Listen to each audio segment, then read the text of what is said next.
Hello दोस्तों, आपका फिर से स्वागत है मेरे साथ। मैं लेके आया हूँ एक और नागिन 6 की धमाकेदार अपडेट आप सभी के लिए। मैं बताऊंगा क्या क्या हुआ। ये एक तरह से सीजन का फिनाले हो गया, मिड सीजन फिनाले। जिस तरह पिछले सीजन में भी मिड सीजन फिनाले करा था, वैसे ही टाइप ये भी मिड सीजन फिनाले, यानी कि असुर्स वाला चैप्टर जो है वो अब फिनिश हो चुका है।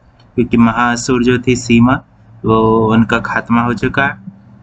और साथ ही में जो क्या कहते हैं नेवलों का राजा था बन्नू, उसका भी खात्मा हो चुका है। ये दोनों को एंड एंड कैसे किया उस जानने के लिए जुड़े रहिए एपिसोड मेरे साथ। और साथ ही सबसे पहले एपिसोड स्टार्ट हुआ जहाँ से लास्ट वीक का एंड हुआ था, जिसमें क्या कहते हैं सीमा जो रहती वो ऋषभ के थ्रू अंदर पहुंच जाती मंदिर के। और फिर मंदिर के अंदर पहुंचने के बाद वो क्या कहते हैं प्रथा के लिए गलतफहमी क्रिएट करती है, जिससे क्या कहते हैं और मिसअंडरस्टैंडिंग बढ़ती है। और फिर क्या कहते हैं धीरे धीरे करके ऋषभ पूछता भी है प्रथा से कि तुम ऐसा क्यों कर रही हो चंदा माँ के साथ, जबकि ये असल प्लानिंग तो ये इसकी है, सीमा और क्या कहते हैं ये लोगों की प्लानिंग रहती है। देन धीरे धीरे फिर क्या कहते हैं प्रथा अपने दिमाग का यूज करती है। देन वो खुद ही रिवील कर देती है कि वो उसकी माँ नहीं है, ऋषभ की माँ नहीं है। सीमा खुद रिवील कर देती है। और साथ ही में फिर बन्नू भी आ जाता है, टपक जाता है वहां पे। देन क्या कहते हैं प्रथा ये स्मार्टनेस दिखती है कि एक बार जब उसका जहर गिर जाता है तब वो उसे रिप्लेस कर देती है अमृत से।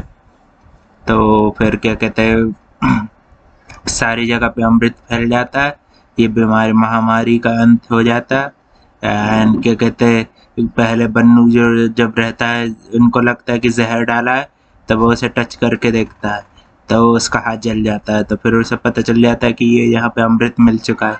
देन क्या कहते हैं सीमा सीमा का सब खेल सबके सामने आ जाता है। उसने जो जहर दिया रहता है वो भी वर्क करने लगता है। देन जब ऋषभ बेहोश हो जाता है तो प्रथा जो रहती है अपने नागिन के रूप में आके उसका सारा जहर निकाल लेती है। देन क्या कहते हैं ऋषभ को क्या कहते हैं वो लोग फिर महक और क्या कहते हैं ये प्रथा उसे लेके चले जाते हैं फिर घर की ओर।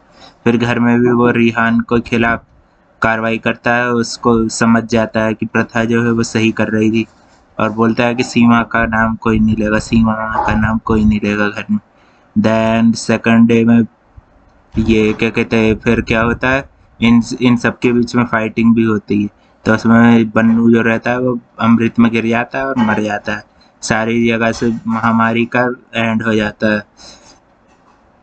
और फिर क्या कहते हैं नेक्स्ट डे जो रहता है, नेक्स्ट डे वही स्टोरी आगे बढ़ती है। सीमा जो रहती है वो कहीं फिर क्या कहते हैं छुप जाती है।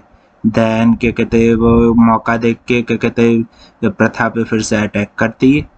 देन क्या कहते हैं वो गिर जाती है जिस तरह से उसने उससे गिराया था ऋषभ के डैड को। ऋषभ के डैड और उसके बीच में सब अच्छा हो जाता है।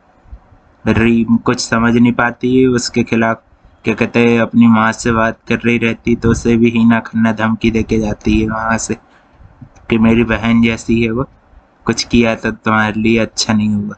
ऐसा ऐसा रहता है। और ऋषभ और प्रथा के बीच भी अच्छे मूवमेंट्स जैसे वो हर सीजन में बताते हैं वैसे बताएगा।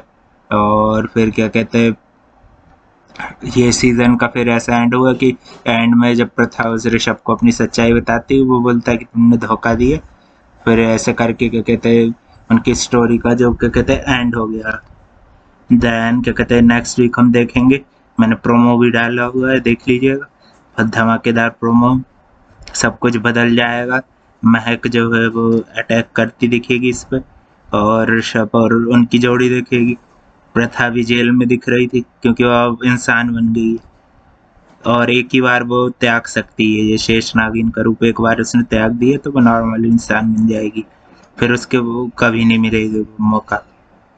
तो देखो अब आम इंसान बन के क्या धमाल होगा नागिन में, और आगे क्या स्टोरी होती है ये सब हमें नेक्स्ट वीक से स्टार्ट हो ही जाएगा। फरिश्ता जो रहता है वो भी आता हुआ दिखता है हमें, वो क्या कहते हैं एक तपस्या में लीन हो जाती है प्रथा जो रहती। ये सब हमें नेक्स्ट वीक देखने को मिलेगा। और भी अपडेट के लिए चैनल को लाइक कमेंट शेयर सब्सक्राइब सब कर दो। थैंक यू फॉर वॉचिंग, मिलते हैं नेक्स्ट वीक।